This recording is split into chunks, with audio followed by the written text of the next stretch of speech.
We have so many guitars going right now, I have to get this neck glued in.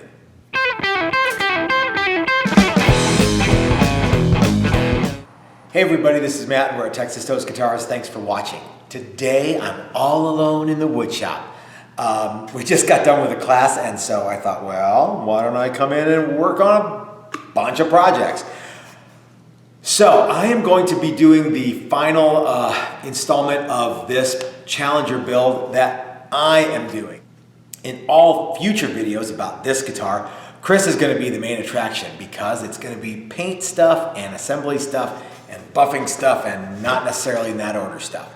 But I've got a couple things I got to do. One is, well, of course I have to get the neck glued in, but I have to finish up the neck carve. Remember in the last video we did all of this on the deadhead sander and it looks really good. We just got to get it all sorted out. I also want to get the rest of the body sanded. It's been sanded to 150 on the edge, again in the video from last time.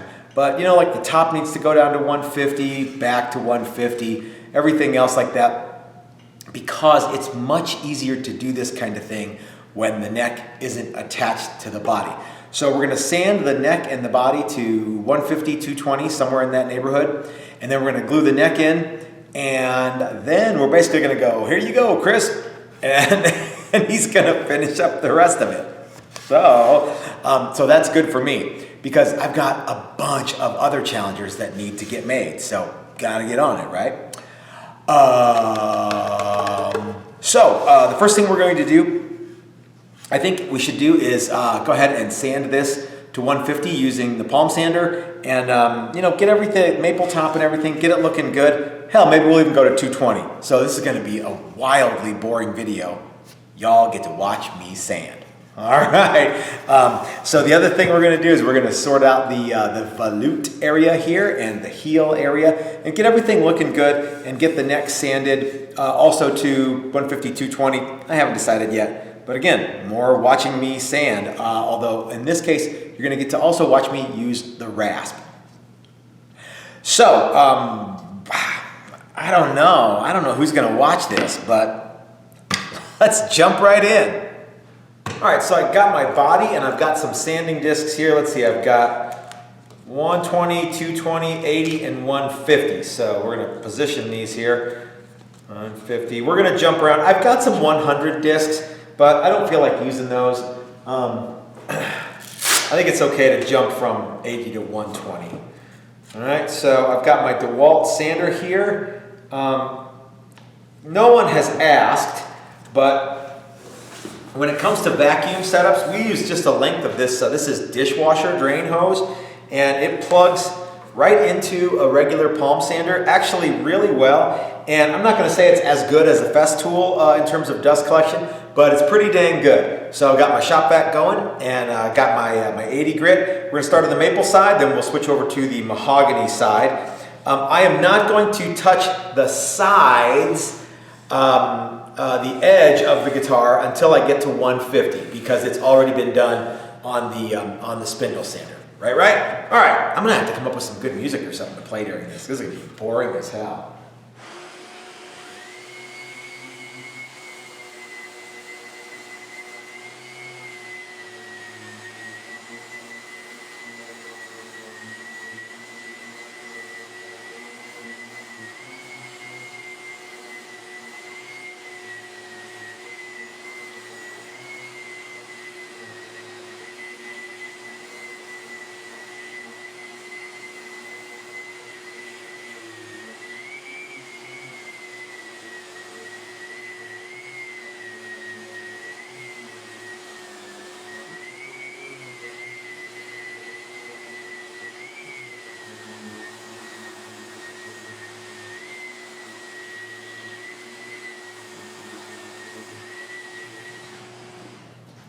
Okay, so the 80 grit is done on the maple here. Now, a couple things I want to remind y'all about in case you forgot or I never told you.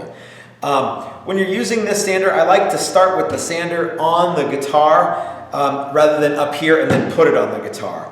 Or really anything you're sanding, because what can happen is you can pull it up at an angle and grind a crescent into the face of the instrument or whatever it happens to be sanding. And you may not even see it until you get finish on it, but I guarantee you if you put a crescent in there and you don't see it, you'll see it eventually. So I like to start with the sander on the piece, then stop it, then pick it up, then put it back down and turn it on, etc., etc. Now, you can kind of cheat a little bit if you're just coming off the piece. You can just come straight off. That's a good way to go too, but it's just a good habit to get into, to just, before you put the sander on the piece, have it be stopped and then turn it on and then turn it off and then pick it up. Okay, the other thing is I'm not pressing down on this, just about the weight of the sander is about enough for a sander like this, and I run this at the lowest oscillating, vibrating deal. I started with 80, and some guys will go, that's way too much, you don't need to start with 80. Fair enough, but this is my guitar and I like to start with 80. I like to get all of the scratches out of it. What we're going for here is not smoothness, but scratch-freeness.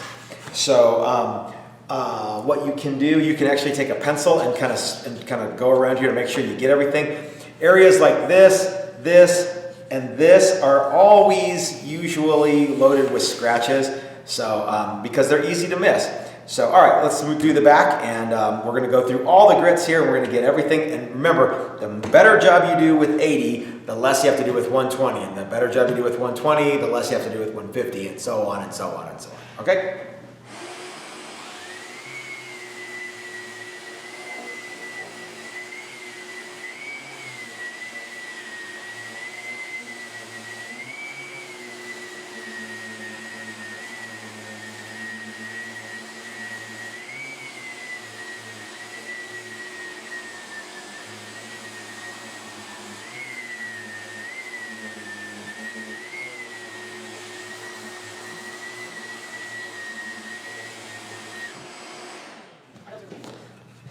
Okay, that looks good for 80. Now we're going to switch to 120, but before we do, I'm going to remove this 80 grit disc and I'm going to throw it away. Because, guys, let me tell you something. If I can convince everybody that used up sandpaper will just make them do something they don't want to do longer, and that is sanding, my life will be complete, because I see it all the time. People with these old dregs of sandpaper trying to make them, force them to work. So get rid of it when it's dead, all right?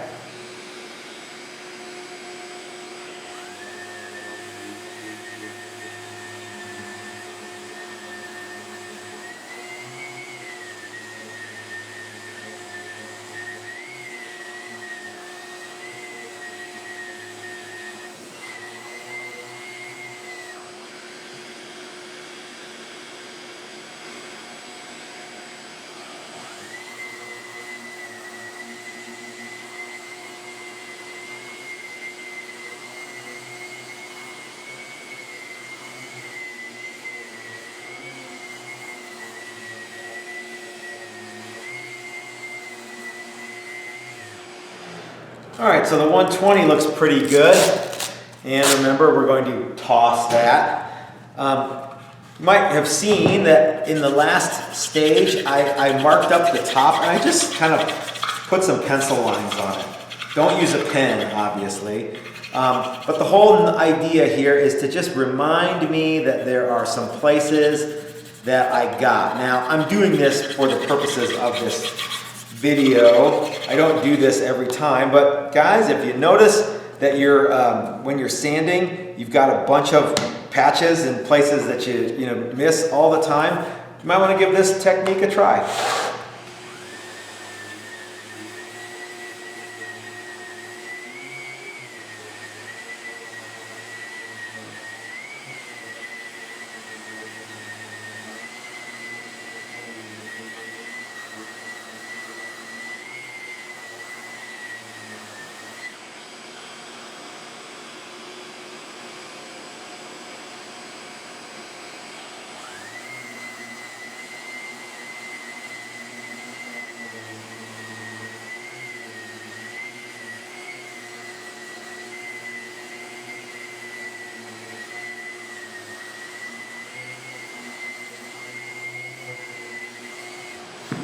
All right, so 150 looks pretty good. Now I'm going to take this 150 disc and just go around the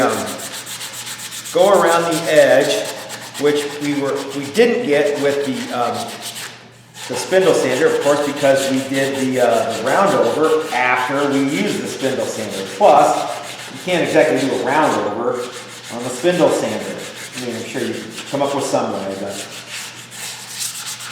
I don't know that way. And I want to get all of these, I want to get any of the little, you know, kind of pokey outies, non-pokey outies.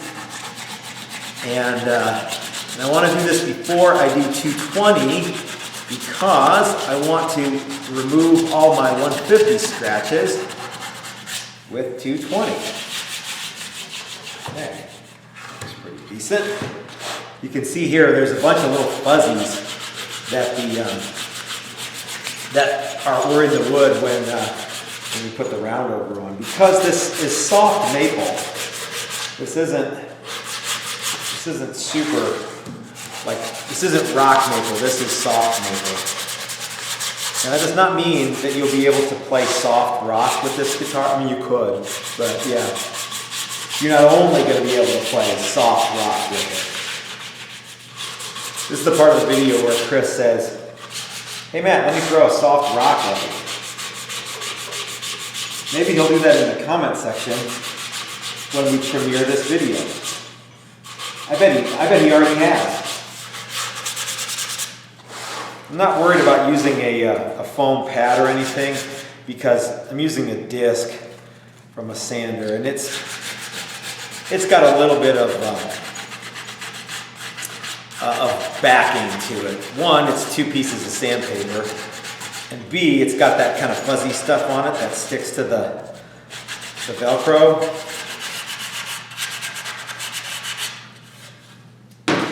And when we're done, you throw the 150 away. All right, let's hit this with 220, and we're going to hit the top and the back and also the edge.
And then we'll hit the edge with the 220 again to get rid of any of the 150 scratches that were there.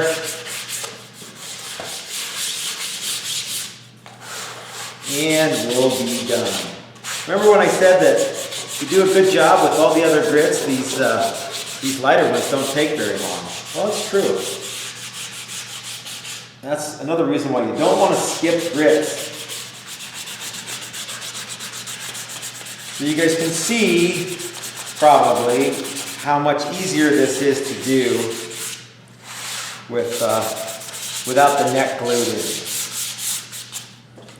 Especially right in this neighborhood here.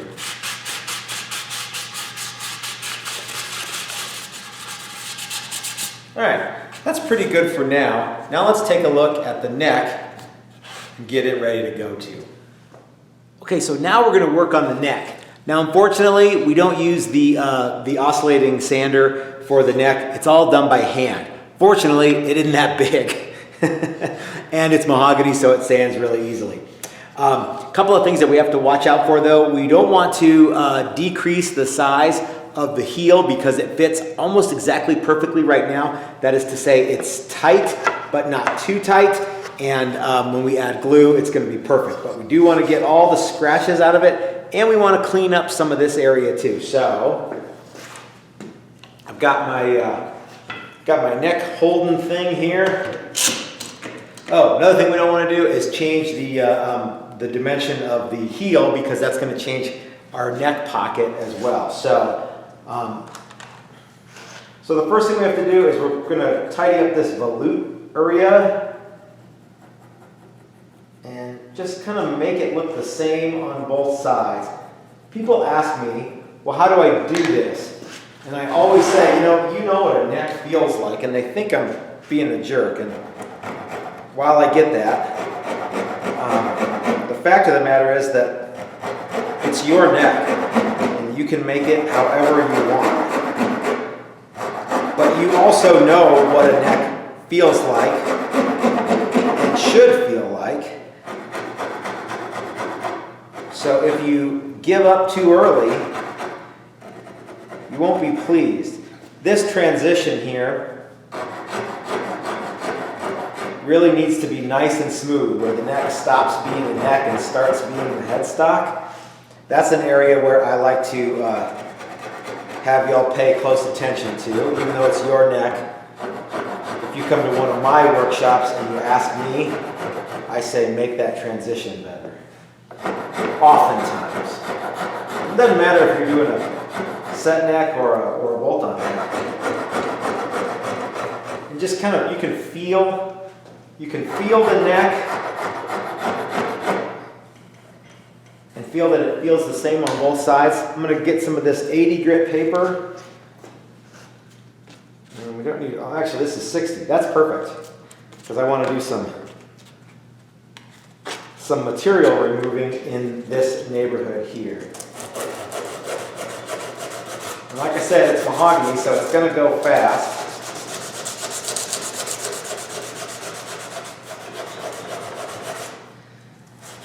Always be feeling, always be kind of paying attention to what's going on, and stop. And don't be afraid to, stop and come back and go. It feels one way on this side, it feels a different way on this side. You know what I mean? Get them feeling the same. People will be impressed at how skilled of a carpenter and a craftsman you are. Okay? And get this area to look the same all the way around. Sometimes it's helpful to put a pencil line on it and go, yep, it's ground off more here than it is here. All right, that looks pretty good. Now let's have a peek at the heel when it's in the guitar. Actually, I like that. We're going to go with that, but we want to make this side match this side, or vice versa. Okay, so we're going to put that back in my little neck sled here.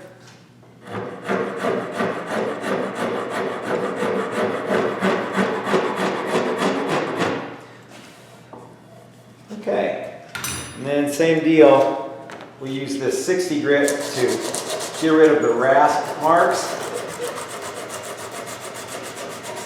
And then we'll be done with the shaping part. And we'll move on to the get rid of the scratches part. Ow. All right, that looks really, really excellent. Okay, so now we're going to switch to the 80 grit.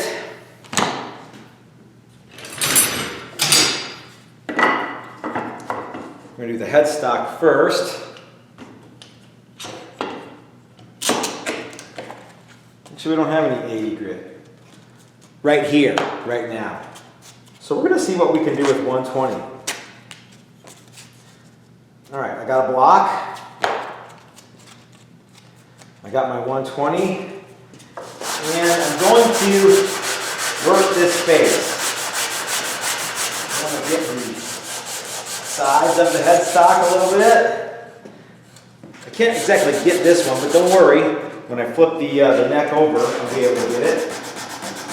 We'll get the end of the headstock a little bit, as much as we can, and then we'll flip this whole shooting match over and do the other side. Let's not forget the transition where the old man machine was. So now I've got my paper, but instead of being on my wood block, I'm on my foam block, which lets me sand this contour more effectively.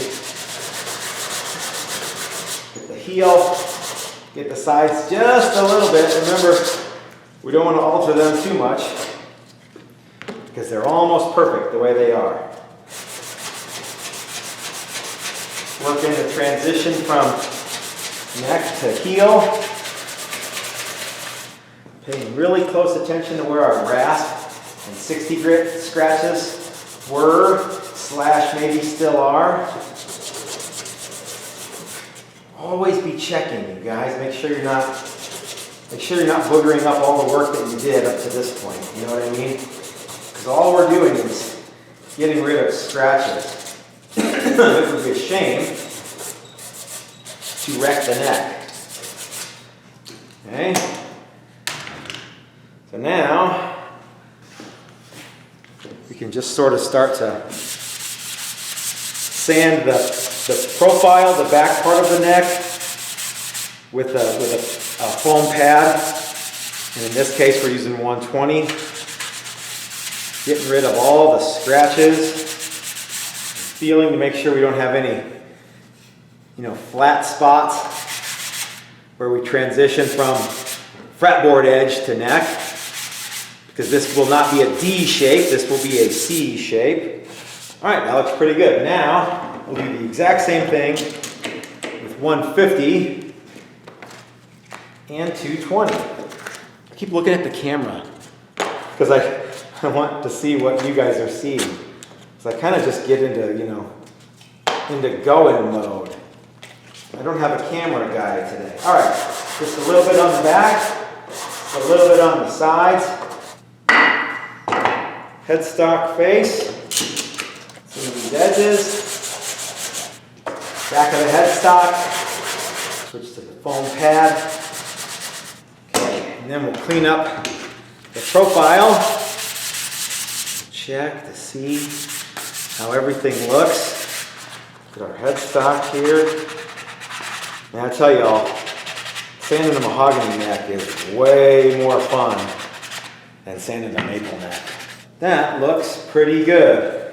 We can go ahead and go to 220 now, or we can just glue this neck in and do 220 on it later. I think I'm going to do some 220 around here. Actually, you know what? It's not like it takes that long. I'm just going to do 220 on the whole thing. That looks just fine. Let's clean up some of this mess and glue it in.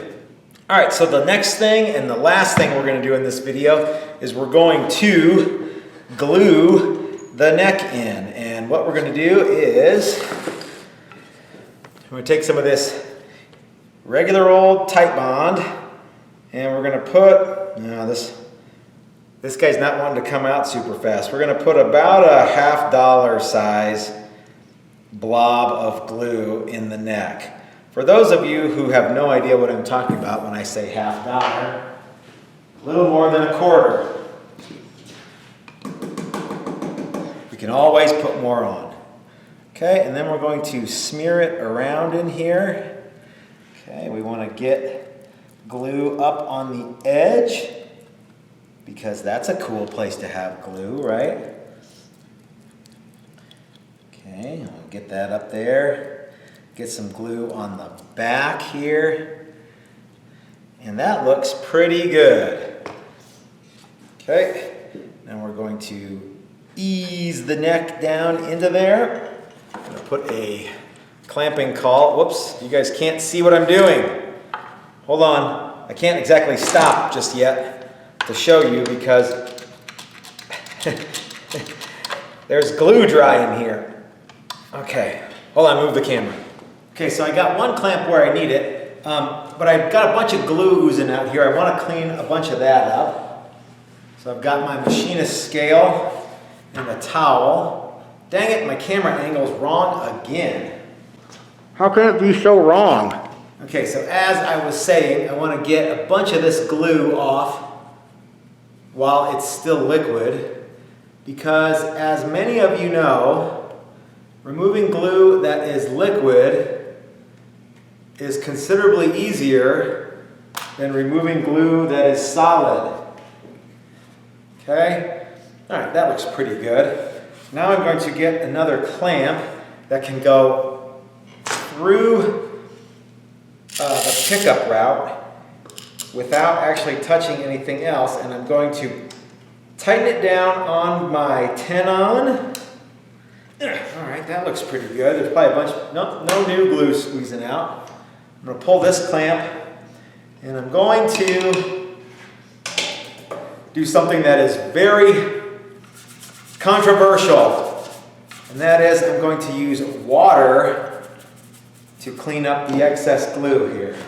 A lot of you guys have said, I would never do that because it impedes the wood's ability to soak up stain and dye.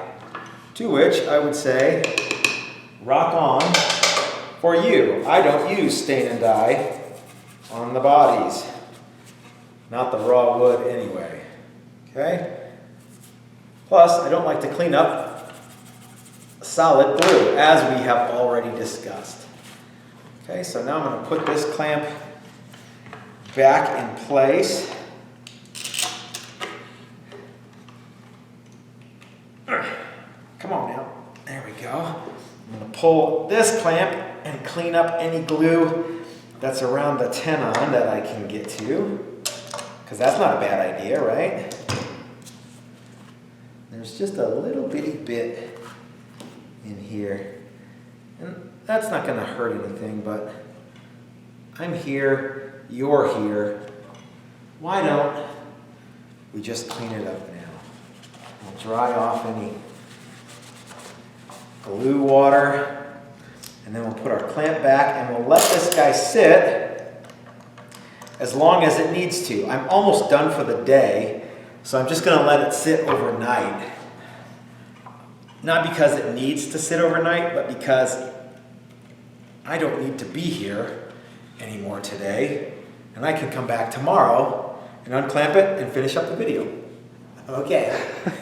All right, so it is the next day. You can tell because I have a different shirt on and my beard is 1 day longer. So what we're going to do is pull these clamps, and we're going to get this instrument ready for sealer, that is to say prepped for sealer. And what I mean by that is we're going to take some 220, and just in the area where we wiped the glue off, we're going to scuff that back in case we have raised any grain. So once I get this all cleaned up with 220, I'm going to get it all prepped for sealer, because this guitar and a bunch of other guitars is going into the paint booth today.